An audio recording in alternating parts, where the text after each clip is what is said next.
আসসালামু আলাইকুম ওরহমতুল্লাহ বরকাত। নারী সংস্কার কমিশনের প্রতিবেদনের মাঝে আরেকটি সুপারিশ আছে যেটা ইসলাম এবং মানবতার সাথে তুমুলভাবে সাংঘর্ষিক।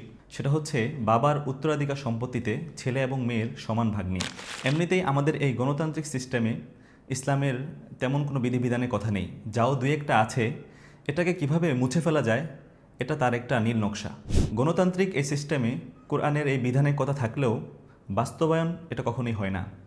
আমাদের এই দেশে খুব কম মানুষই তার বোনের হক কোরআনের বিধান অনুযায়ী যথাযথভাবে বুঝিয়ে দেয়, এবং খুব কম মানুষই তার ফুফুর হক কোরআনের বিধান অনুযায়ী যথাযথভাবে বুঝিয়ে দেয়।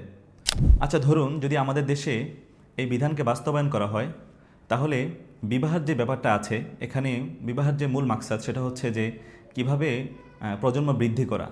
তো প্রজন্ম বৃদ্ধি করার ক্ষেত্রে সবসময় নারী কিন্তু সন্তান গর্ভধারণ করে।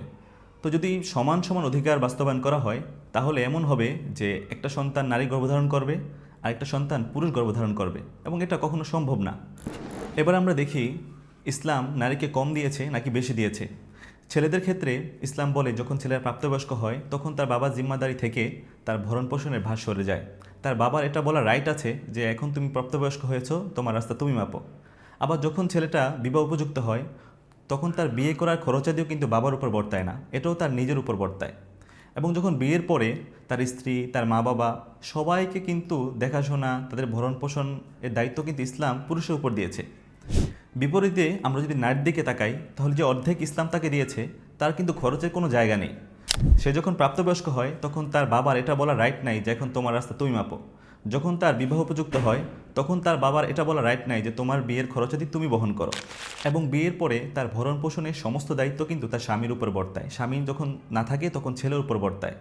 আর যদি ছেলে না থাকে তাহলে ইসলামী খেলাফা অনুযায়ী রাষ্ট্র তার ভরণ পোষণ বহন করবে।